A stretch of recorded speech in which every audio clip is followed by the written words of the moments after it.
To another lecture, another lesson in personal finance. Today we're going to focus on the credit crush assignment. So let me jump on over. Welcome, by the way, if you're joining us on YouTube, Facebook. This is the live stream for the actual course in personal finance. I'm Jim Munchback, certified financial planner, and I am the instructor. So if you're a student at the University of Houston at the Bauer College of Business and you're in my course, Personal Finance, you are in the right place. Now I'm going to attempt to jump over into the Zoom room and start the Zoom meeting. Looks like we have a few folks there. I'm going to admit everyone and welcome aboard if you're in the Zoom room. I would appreciate if you could let me know you can hear me. Hopefully you can hear me. Testing. Hey, Christina, Cassidy, Jason, Cedra, looks like we've got a couple of folks here. Can anybody hear me? If you could just pop in the chat. Good morning. I see a question, Isabella. That is a great question that nobody's asked yet. It's only 10 a.m., so I'm going to give you the opportunity to ask that question since you were first to the punch. Way to go. Let's see. You can hear me? Okay, cool. Isabella, what will the discussion question be? Like at 10 a.m., you're asking, way to go. So I'll tell you what it is in a minute, okay?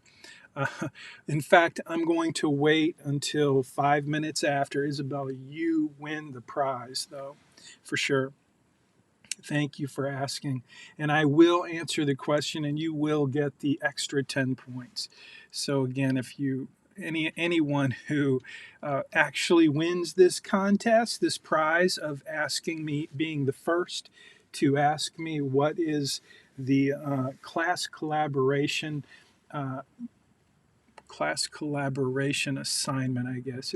It's a piece of your assignment, and it's always a mystery.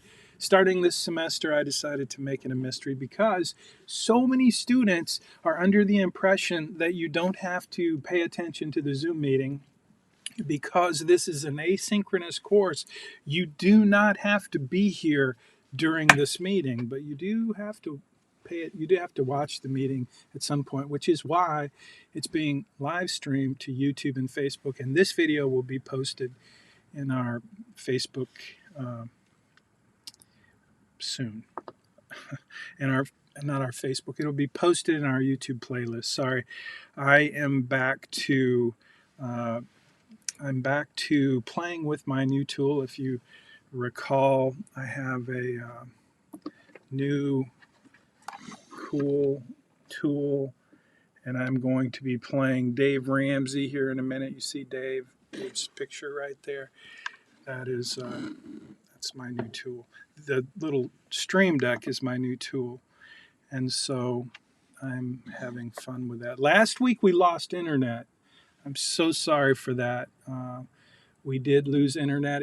I was afraid. I was really afraid that we lost internet because of my new technology, because it was the first time I live streamed using this tool.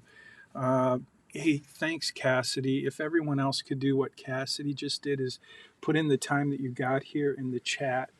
I save those chats, and that's kind of my record of those students who are here. You don't really get extra points for being here, but it helps me know who is here. And I appreciate you being here because when you're here, I feel like I'm at least not just talking to this little plastic camera. It's a very expensive plastic camera. It's my iPhone 13 Pro Max. Anyway, who cares? Ava's here. Let me go admit Ava. Hey, Ava. She's joining, so she can't hear yet. But now, Ava, you may be able to hear. Welcome. I'm so glad you're here. But I do have a little bit of bad news for you, Ava. I think were you the winner last week, or was it Christina? I can't remember who won the prize last week, but it has already been taken. Isabella is the winner this week. So, yeah. Good to have you, though, Ava. Let's get back to, okay, it's 10:04. So I am going to, good to be here. I'm glad you're here. So, okay, we're going to get started here in a minute. It's 10:04, so we're going to get started here in just a minute. And I'm going to, I'm going to hit this button and see what happens. So when I hit this button, Ava, you didn't hear this and no one else did, but today we're going to do the Credit Crush assignment. You did part one last week. This week, I'm going to walk you through the actual assignment. Last week was just setup, and I've graded lots of your papers, your homework in Canvas, and you guys have done a great job. So I'm going to spend a little time and go through the assignment with you, the actual assignment. You set it up great. The setup is important. So I'm going to do three things this today. I'm going to try to be done at 11 a.m., which is always my goal. Number one, I'm going to review the assignment with you, and I'm going to show you, try to show you in Right Capital, in the financial planning portal, I'm going to try to show you why this assignment is so important, because it's all about uh, learning how to manage credit and debt. And I want to show you some strategies for eliminating debt in your financial, not just in your financial plan, but in your life. But it helps to illustrate it in your financial plan. So I'm going to use Billy's uh, pretend financial plan, which some of you learned last week is it's kind of a Frankenstein plan, you might say. I add things to it and take things away, and sometimes when I use his plan to illustrate things, you see the mistakes that I have. And so we did a little tutorial video last week just to give you some clarification on the mortgage. But anyway, we'll jump into Billy's plan. That's one of the things we'll do so that I can show you how these debt strategies work. You will be doing the same thing in your plan, but I'll show you today in this lesson. That's one of the things we'll do. I'll review the assignment. I'll show you how it works in the Right Capital plan. And I'm also going to kind of review Dave Ramsey and Dave Ramsey's approach to credit and debt. So I might go ahead and just do that first, and then we'll cover the assignment. So you may or may not know Dave Ramsey, but Dave Ramsey is someone who teaches a lot about debt and credit. And for many years, this course included Dave Ramsey's curriculum for college. It was called Foundations, and that's what I taught. And one of the things that I began to do early on is just to encourage students each semester to have some goals, some very specific things that you want to do. And one of them is what Dave's approach to build an emergency fund. So as you're watching this kind of screen show, I put together some of the things that I've been teaching over the years that we taught from Dave Ramsey's course, his fundamentals, foundations rather. Anyway, Dave has some very strong opinions about debt and credit. One of them is just no new debt. So we're going to talk about some of the things Dave talks about, and you'll see them on the screen. And my face, you'll see, is not there because if I put my face up, you won't get to see the title. So there's a cash envelope system, which is something that frankly I think would be a disaster for me. Now this one, build an emergency fund, is huge, and I encourage you and I hope that you will build an emergency fund. It's so important. It's a fundamental principle of personal finance, and you need to do that. Before you start to invest and build wealth, you really have to focus on what we're going to talk about today, which is your debt, getting rid of your debt and accumulating some savings. And so that's what this lesson is about. We've talked about credit scores and credit reports, and one of the things Dave is very kind of focused on is not being obsessed by your credit score. Credit it's a product, not a privilege, and it's a product we're going to talk about today.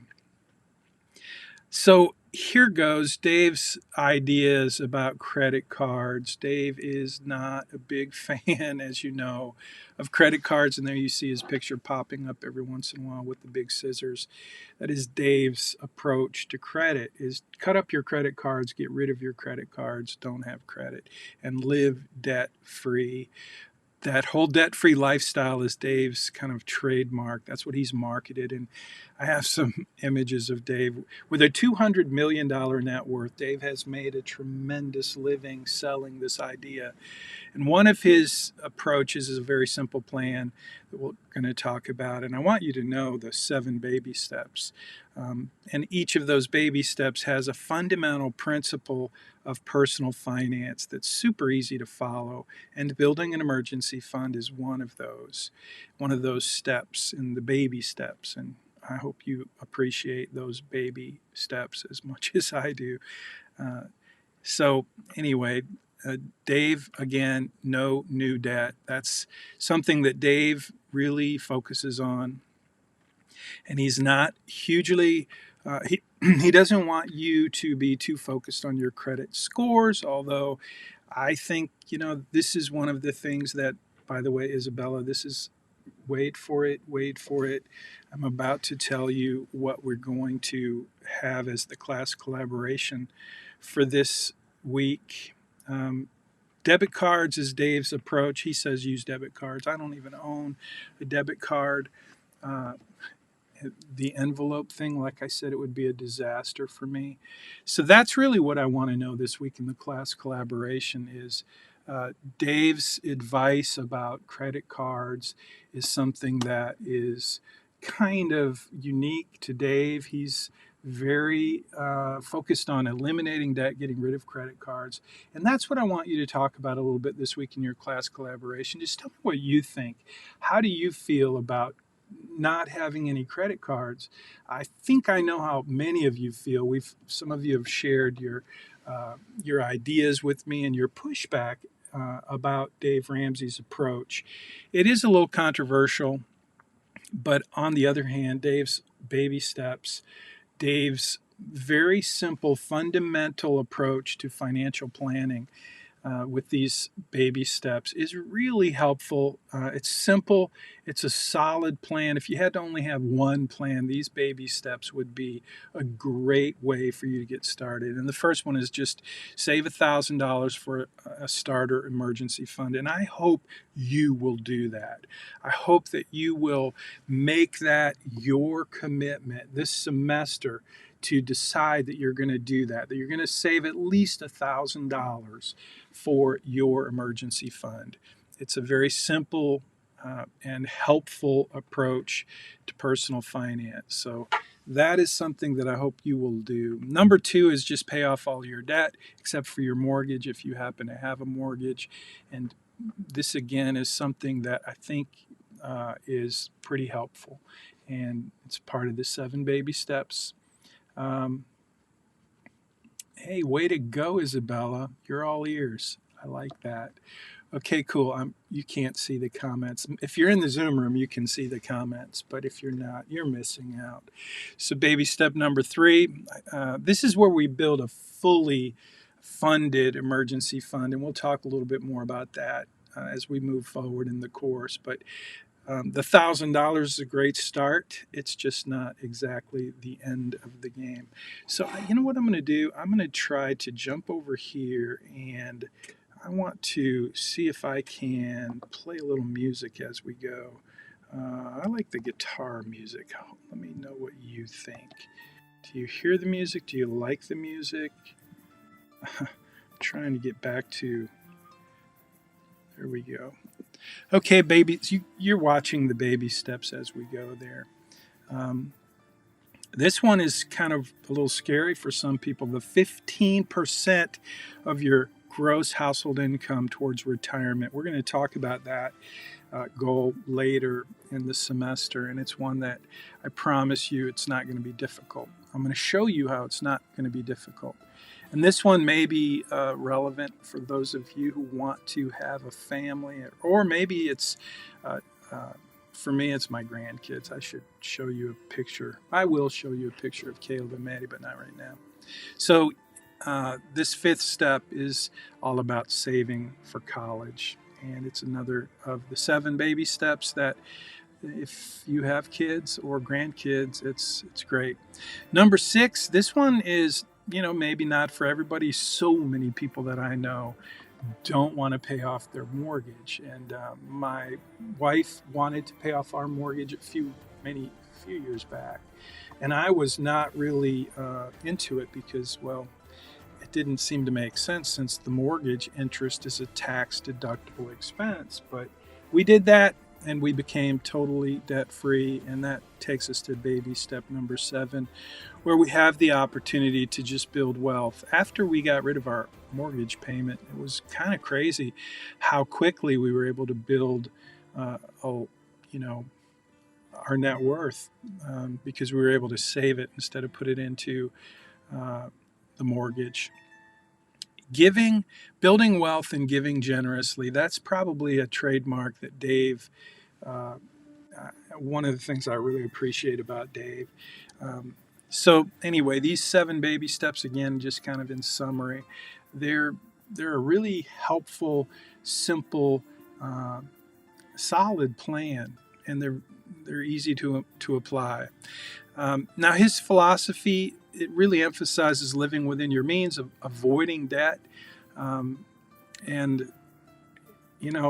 there is a little controversy. Dave's controversy is just simply that he avoids credit. Again, there he is with his scissors cutting up credit cards, and that's why I'm interested in what you think about that specific part of Dave's philosophy and his approach and his whole kind of marketing. Dave is a master marketer, and his methods, though, they work.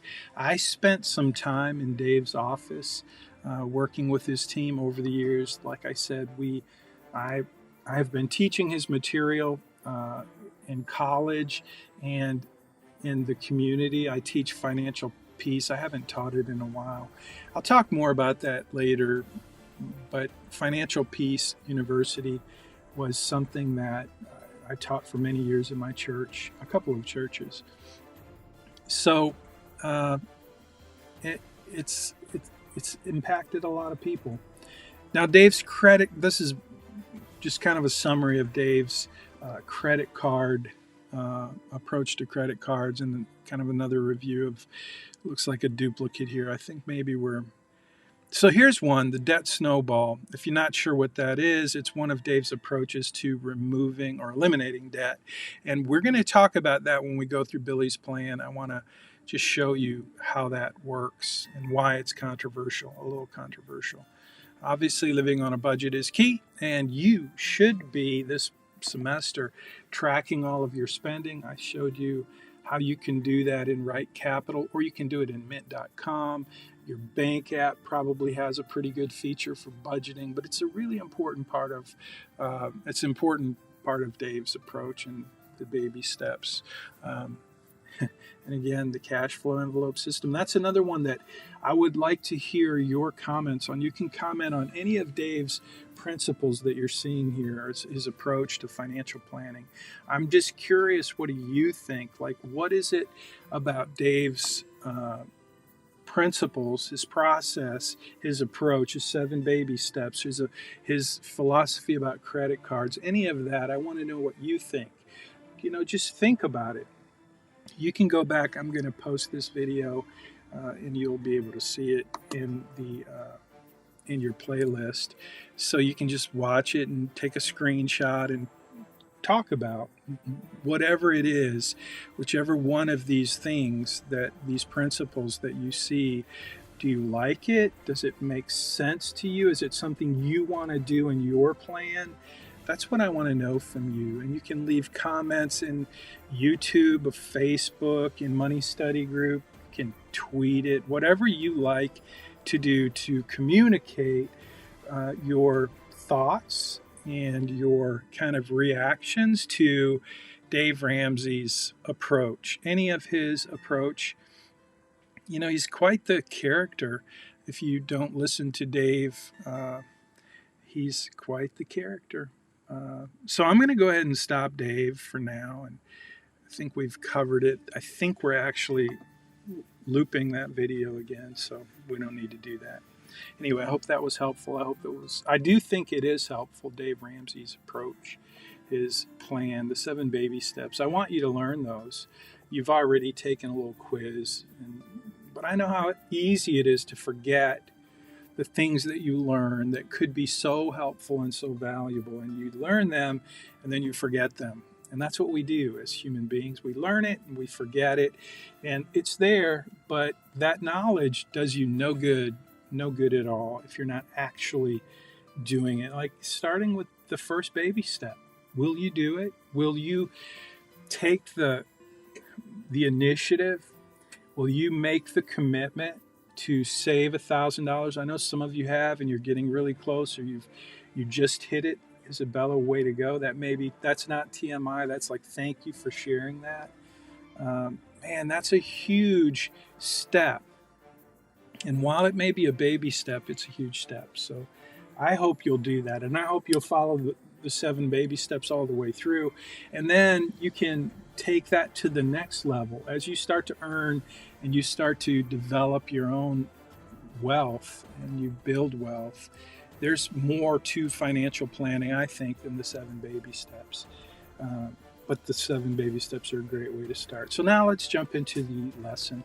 And somebody leave a comment. Do you guys like the music? Can you hear the music? Is it a distraction? Is it help? It's the guitar music. I selected the guitar music, but I have all kinds of things. If you like it, yeah, that was fun. Now, I'm about to jump into the assignment and review the assignment with you. So, can't hear the guitar music. Did you hear you don't hear the guitar music? Do you hear the drum roll, Ava?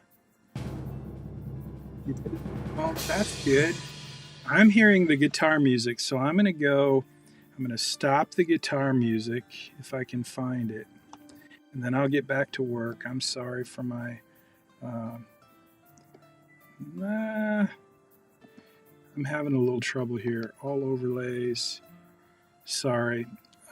Maybe I'll just stop playing around now and get to work. Okay, let's get to work. So the assignment, you see the assignment. You did the work last week. You did the setup. So your financial plan and right capital should be ready. So this week's assignment, this is just a review of the assignment. You'll see this in the assignment. I want to scroll down to right here. We have your living expenses. And we're going to keep coming back to living expenses because honestly, a lot of, my experience has been that you are just really starting to discover the the reality of what it costs to live.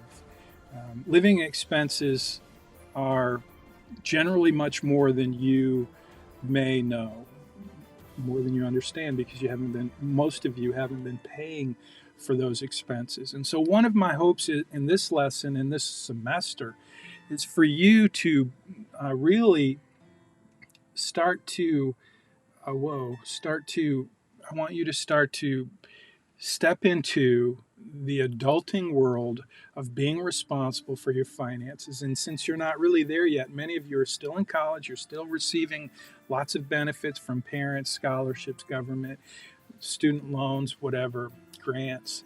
And that's awesome. But what I want to do is try to transpose you, what is the word? Take you to that place where you get to start thinking about your life and your actual reality of cost of living. And so these categories, you can change these in your plan, by the way.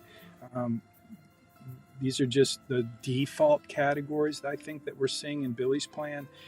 And again, if you do link your accounts, if you link your credit cards, your debit cards, and all of your accounts, just like you would do in mint.com, if you do that in Right Capital, you'll have access to the budgeting tool and spending. It'll show all the transactions. So I'll show you that in a minute. But this is a basic screen. I want you to see this because your plan has a detailed expense, living expense. And I want you to spend time on this throughout the semester. I want this to be top of mind for you to think about what is your burn rate? What is it that you have in your life that costs money? And I want you to do that in the context of now that you're out of college, you've graduated, and you have begun to pay your own bills. So that's what this screen is, and I'm going to show it to you multiple times because moving forward, we are into the building your financial plan phase, and that's what we're going to do for the rest of the semester. And when we get to your capstone assignment, everything we talk about moving forward each week, each assignment will build onto your capstone assignment, which is worth 200 points. And so as you do your assignments, I still want to encourage you to do them early so you get the extra 10 points. But if you do that and you get the assignments pretty close to being right, and you don't get deductions, then what's going to happen at the end of the semester when we get to the capstone assignment is you're just going to take each of the elements that you built into your financial plan and you're going to create a capstone report, which is really just a representation of your plan with each of those elements of financial planning that we built on throughout the semester. So I want you to feel really confident about your ability to get those 200 points in the capstone assignment without really a lot of extra effort if you're willing to put in a little effort now and each week throughout the semester.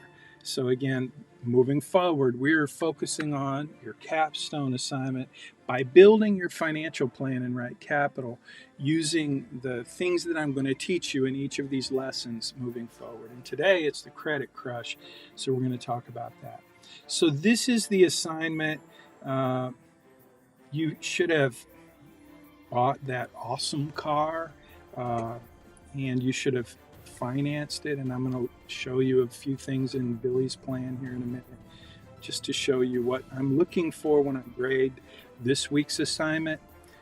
So anyway, this is the assignment. I want to show you, I'm going to show you, well, first let me talk about the big idea. And this really is important, and it is the big idea, so I'm going to take a minute. We have a few minutes. We have plenty of time. So just kind of, I know you can't enjoy the music because you can't hear it, but I can hear it. I'll fix that for next time because you might enjoy it too. But the big idea of the Credit Crush assignment is really to understand the cost of credit.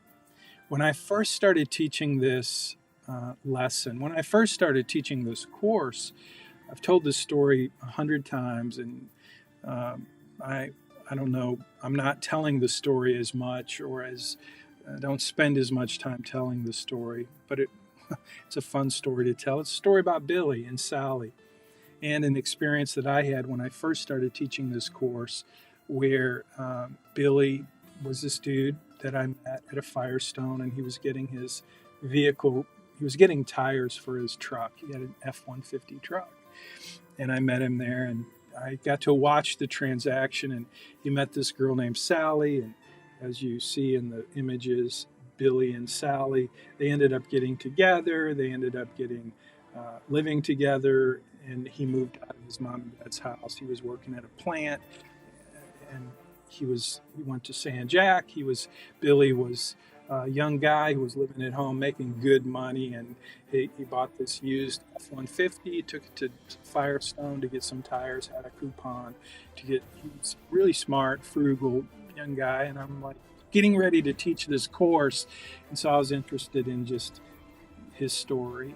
And, so I watched as he met Sally. She was the super sales lady there at Firestone, and she helped him understand what's possible if he would have upgraded his tires from those cheap tires that he had the coupon for to some really nice bigger wheels, bigger tires, bigger wheels. And then he had to do some work on his truck because it needed an alignment. It had some front end work that needed to be done. And anyway, by the time he walked out of there, he had about a $2,500 bill that was going to be put on credit. And it was put on credit for with this thing that I used to tell in the story. Every time I told this story, I would ask the question, like, if you were Billy and you just went to Firestone and you went there to buy tires and they ended up selling you all this other stuff, and you like had this idea in your head, if you're Billy, that, hey, this good looking lady is convincing me that if I take this truck and I convert it, I transform it, I make it better, then really what's happening is I'm going to look good. And looking good was really what Sally was selling Billy. And Billy wanted to look good, especially to Sally. And so the idea of looking good is a consumer idea that is very expensive. And yet we spend a lot of our time and a lot of our money trying to look good and not look bad. And that applies to our vehicles and our houses and our clothes and, you know, where we spend our vacations and a lot of things that we do that we really do because we want to look good and we don't want to look bad. And that's what the story of Billy and Sally was part about. It was about consumerism and how Billy could have went and bought the tires. He had the money to pay cash, but instead he upgraded everything because Sally was really good at helping him see what's possible in his life if he was just willing to make this small investment with 6 months same as cash and low monthly payments and nothing down, instant credit. And Billy took it all. It was credit, the product that allowed Sally to sell and make her commission. And it was credit that let Billy get into the trap that I'm going to show you in a minute. Because what happened is Billy and Sally got together and Billy didn't pay off that 6 months same as cash. So at the end of the 6 months, he had all of the interest accrue, and his payment was a minimum payment. And once he started paying the minimum payment, I'm going to show you in a minute, it didn't reduce the balance, it increased. The balance of his credit card continued to increase, and the interest increased. And so that's the big idea. The big idea of this lesson, Credit Crush, is that when you use debt, credit cards, or credit accounts, a lot of times you can get in a situation where you're actually never going to get out of debt. And the credit card companies love you to be that person. And so I was that person some time ago. And my wife, let me see if I'm going to try and show you something. I don't know if this is going to work, but I'm going to try. There we go. That's my wife, Connie. Connie and I were married, and she is like the most frugal person you'll ever meet. Connie was, she did not like credit. She didn't like that. But when we got married, I made the money. She was pregnant. She had a baby. We had a baby.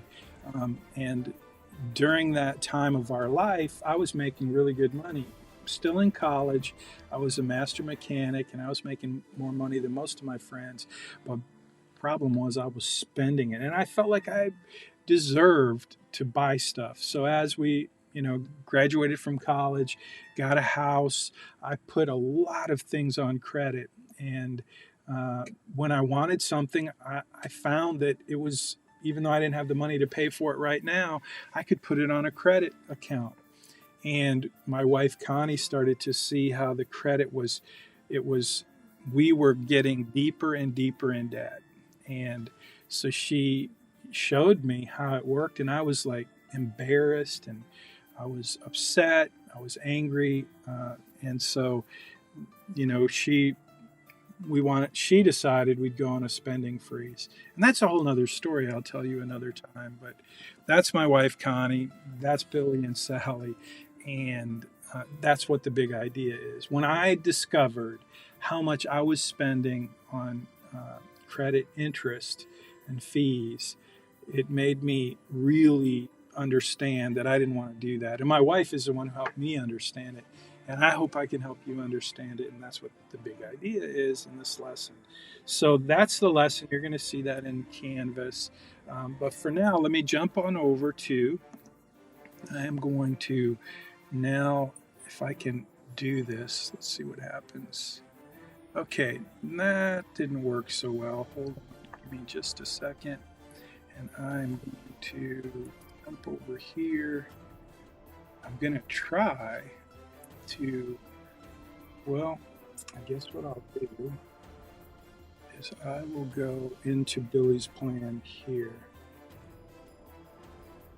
I'm just going to jump into Billy's plan. I wanted to do this using my computer instead of I'm using my iPad right now. And the problem with using my iPad, it just doesn't work as well. We'll see if it works. Hopefully it does. I'm going to go to Billy. By the way, while I'm pulling up Billy's plan, I want to say I'll jump into Billy's plan and we'll play with his debt. First, I'll go to profile. This is you guys, most of you are really getting familiar with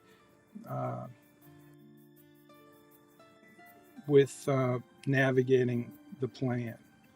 I got the wrong plan here. Here's Billy's plan. Okay, it looks like I need to see. Yeah, I've got a setting wrong here. We'll just go with it.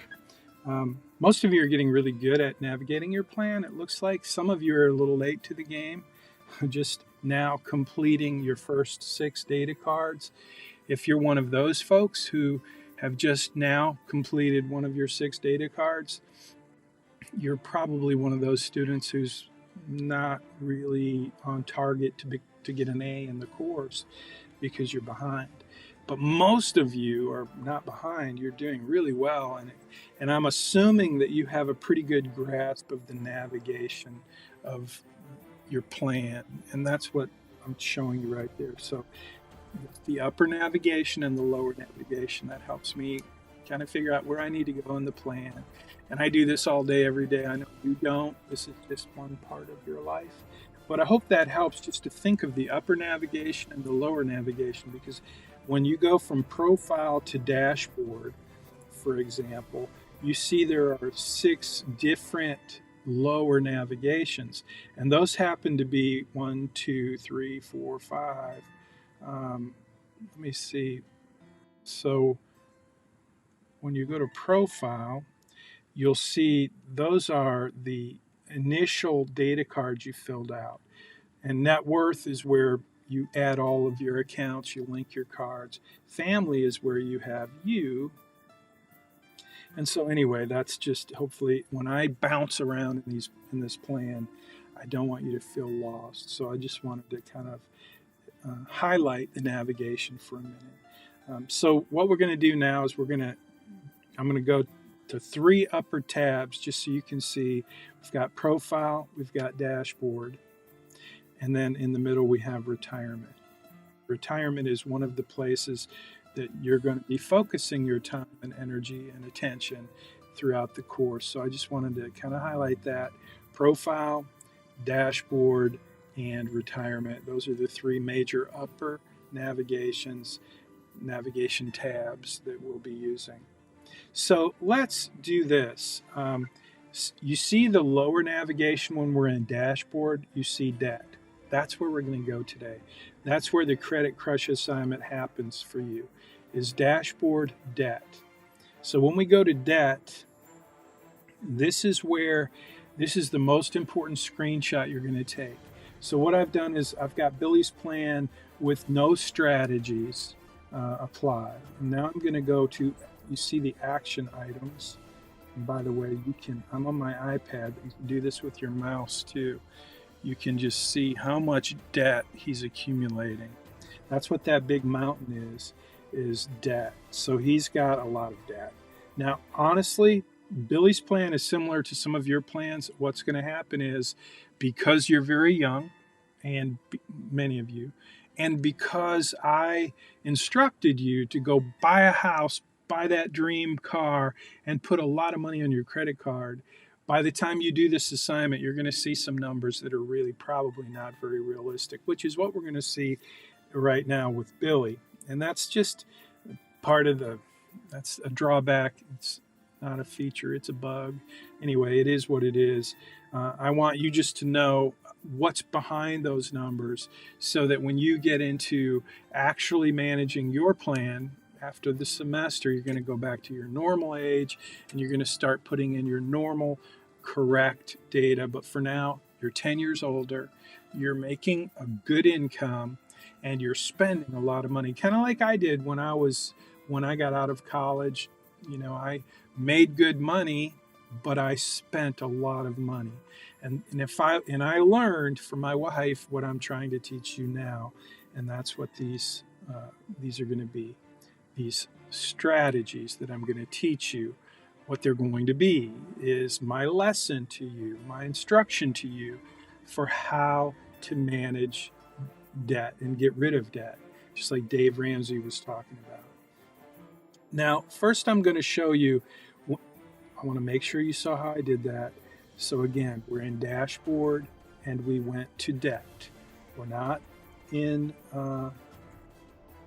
if I go to profile and then I go to net worth, this is where you added your accounts. This is where you added your property.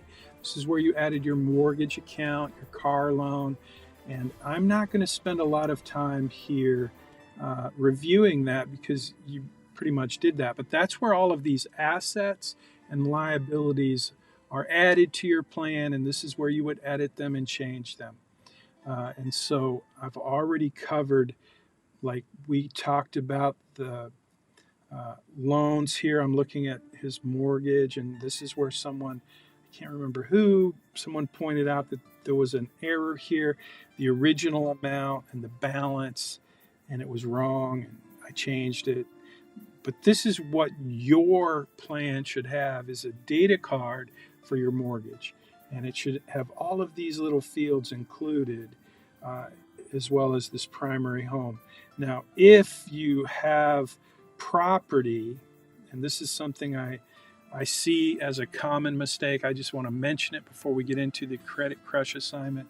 So this is primary home, and you see rent or own. Many of you in your plan, you haven't changed this to own. If you don't change this data card, primary home, everybody has a primary home. Your plan, your Rent Capital plan, is assuming that you're renting or you own. So nobody gets to live for free according to Rent Capital. And so that's true for you. So primary home, you rent or you own, and don't forget to change that to own. Because if you don't change that, then when you get to the loan part, link to asset, that's Billy's car loan. So I want to go to Billy's home mortgage. And when I go to Billy's home mortgage, you can see that it's connected to his primary home. And that won't be there for you if you're a renter. And so that's important. Excuse me. Okay, let's jump. So I just wanted you to see where that is, because all of these pieces of the puzzle will impact your plan. So from profile net worth, that's where all the assets and all the liabilities get added just by going here, and you should know how to do that by now. So now what I want to do is I'm going to jump over to dashboard. We're going to go to debt, and I'm going to show you what's going on. Again, at the bottom, when you go to this navigation, dashboard, debt, you'll see these action items. And when you get to the action items, you'll see this right here, payment priority. That's what you're looking for, because this is really how simple this assignment is. First, I'm going to start with lowest to highest balance, and I'm going to hit refresh. And now, what happens? It shows that Billy and Sally, in their plan, they're going to be debt-free 530 months sooner by using this strategy, and they're going to save that number is ridiculous. And it's because, like I mentioned earlier, I have done a lot of things with Billy's plan. I'm going to show you why that number is ridiculous. It's $1 billion. That's $1 billion of savings. That's kind of crazy. Hopefully, you see that, because that's one of the things that will give you a deduction in your capstone assignment, and it will also give you, you may not get a deduction in this week's assignment, but you will get a deduction if you have a number like that, $1 billion savings, and you don't comment on it. Now, if you're 25 years old, or let's say that you're 30 years old, because now you've changed your age to be 10 years older, because we're pretending that you graduated from college and you're earning money and you have these new bills, and now you go and do this assignment and you find out that, wow, you're having this amazing huge number of savings. It's because you have big debts and you have big interest rates, and what I'm about to show you, that it will start to make sense. But just know, this is the point I'm trying to make. If you have a huge number of savings like that, that's $1 billion. I hope you know that $1 billion is a ridiculous number for you to have in your plan for savings. That means something's weird in your plan. And in Billy's plan, something is weird. But what we've just done is we've changed, instead of paying the same priority for everything.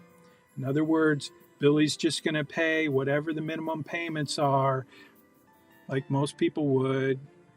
Instead of doing that, he's going to have a strategy, and he's going to go with the lowest to the highest balance. Now, it's important that you understand that means this is basically, okay, this is the snowball effect Dave Ramsey talks about.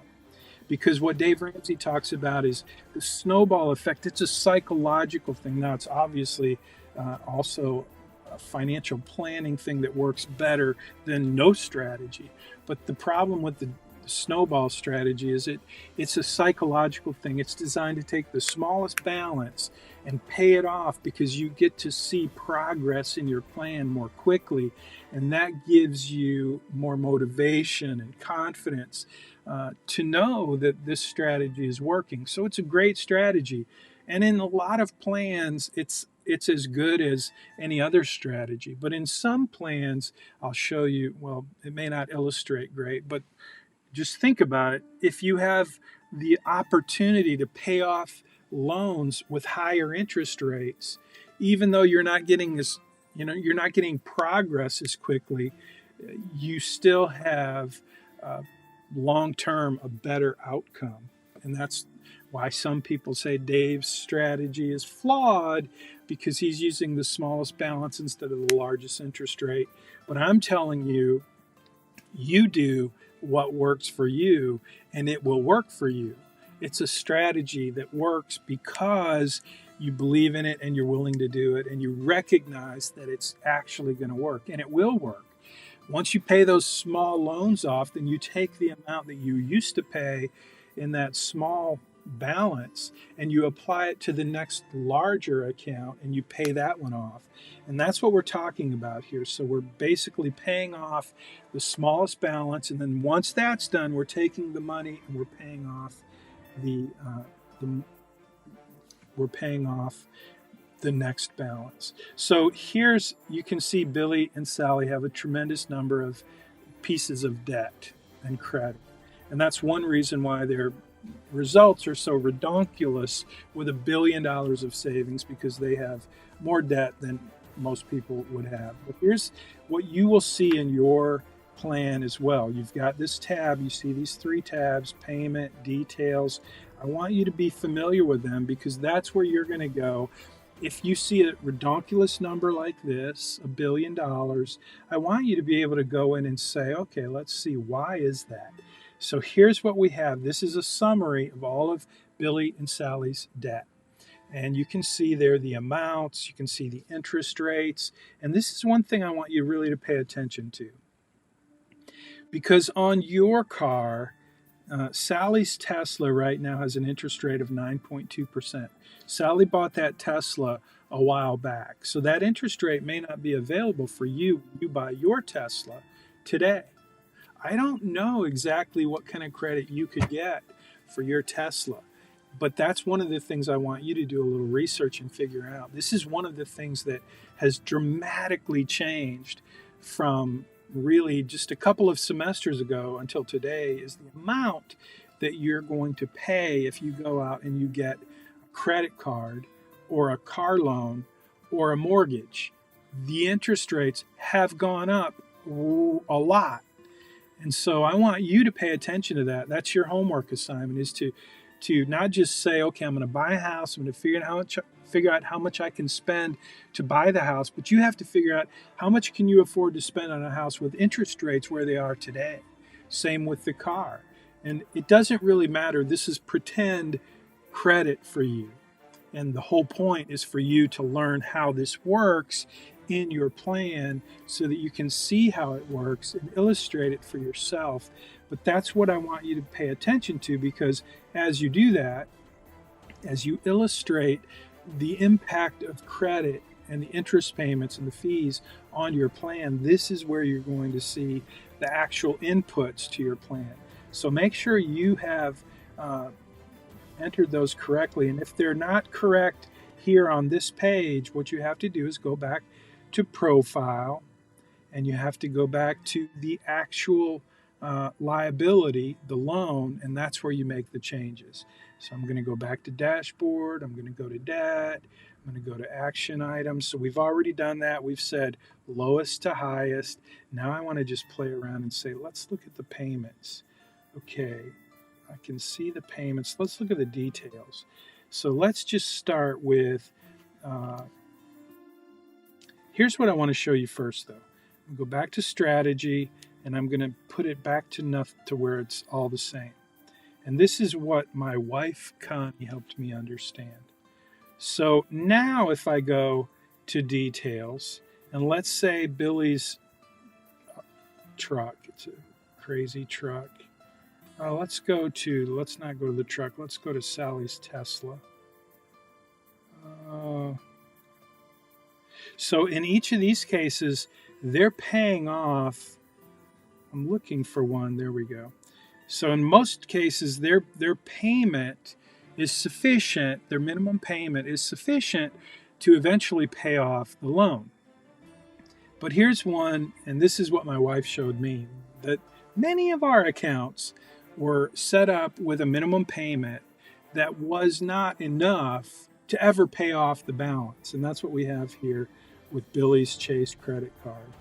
So you can see that his interest, his beginning balance, 23 grand, and this is in 2024, is 22 grand, and his interest is 3 grand, and his payment's 27. So you should be able to see right away what's happening with this piece of credit.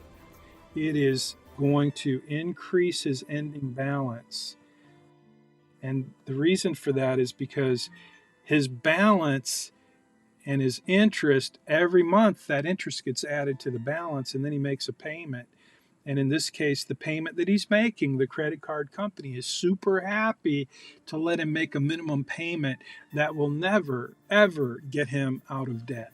And that's what they really want. They want customers who are happy to do this, where they just keep paying more and more and more, because the payment stays the same, but look at what happens to the interest that they're getting. And that's what this illustrates. The big idea of this lesson, the credit crush, is when you have debt, a piece of credit, where you're not paying attention to how much you're paying in interest and what's happening to your balance, that's how you get buried in debt. That's how you get buried in debt. And there are a lot of people who are buried in debt. And that's what Billy and Sally are. They're buried in debt. So to get unburied out of debt, we go back to the strategy and we say, okay, now we're going to pay off lowest to highest. Let's just do that one and see what happens. Now I'm going to go back to the uh, details, and I'm going to look at Billy's credit card, and look at that. What we did now, right? Capital, the financial planning portal. It's really smart. It's like artificial intelligence almost. It's so smart. It's smart enough to know that this is a small balance, but it's a balance that we're going to pay off. So we basically take all of our extra money and we pay off this credit card, and that has a huge impact on Billy and Sally's financial future because it's paid off in 1 year. It's a small balance. And so that's that when we can look at all of them and we can see what happens to uh, Billy's car, his truck. I think I showed you a picture of Billy's truck. It's a pretty cool vehicle. But when we use this strategy, this is a relatively small balance, so it gets knocked out in 2025. So let's look at Sally's Tesla. That one gets paid off again. So let's see, what are we doing as far as, so we're not paying any additional interest. What we're doing is we're paying off the smallest balances first. Now let's just see what happens if we change the strategy. It's probably not going to make a lot of difference in this plan. If we go highest to lowest interest rate, and this is what I want you to do in your plan. I want you to play with these. I want you to experiment a little bit. So yeah, it doesn't do anything differently because we really, in this plan, we have so much debt that any strategy is going to give us a ridiculously good result. But I hope you get to understand and see that even though this plan is probably not a great plan to illustrate this, it does give you the details so you can go back and when you work on your plan, you'll have the ability to do the same thing here. So uh, this is paying off the highest interest rate first. So let's go back and see uh, where is the highest interest rate. Sally's Wells Fargo. What's the lowest interest rate? She has a signature card with 0 interest rate. I'd say that's a mistake. And that one probably never gets paid off. Let's go see what happens to that 0 interest rate. Wells Fargo. I'm not sure how they're doing that. I may have to do a little more research on this one, but oh, that's it. Okay, so this is the one with no interest rate. And you can see this one just kind of hangs around for a while because we used the highest interest rate first. And if we go to what was the highest interest rate? It was Billy's credit card. And so that gets paid off first. So those are the strategies. And again, if you don't change your strategy, if you pay the same priority for all of your debts, then you're going to be paying the minimum. Okay, let's see, what am I doing wrong? Same priority. I'm trying to hit refresh. There we go. You do have to hit refresh. And that brings us back to this screen, the before screen, and that's what you're going to be producing in your plan. So that is pretty much it for this lesson. I hope that helps. If you have any questions, I'm going to hang around in the Zoom room, answer any questions you might have. I don't see any questions, so I am going to go over to the live stream, and I'm going to end that, and then I'll come right back to the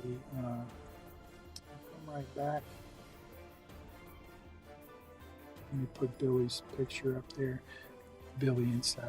So I'm going to jump on over to finish the stream. If you've been with us on YouTube and Facebook, be sure to leave a comment to let me know you watched.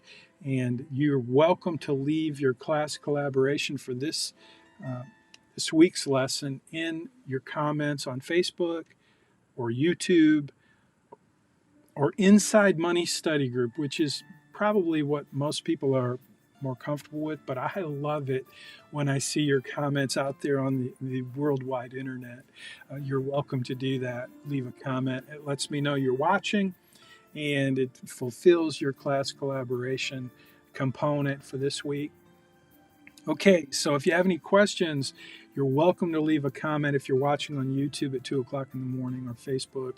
But do know this, if you leave a question in a comment, there's no guarantee you're going to get an answer. You should jump on over to GroupMe, post your question, let another student answer. If you're not getting your questions answered in GroupMe, you know what to do. Hopefully you know what to do. Reach out to me and I'll get you an answer.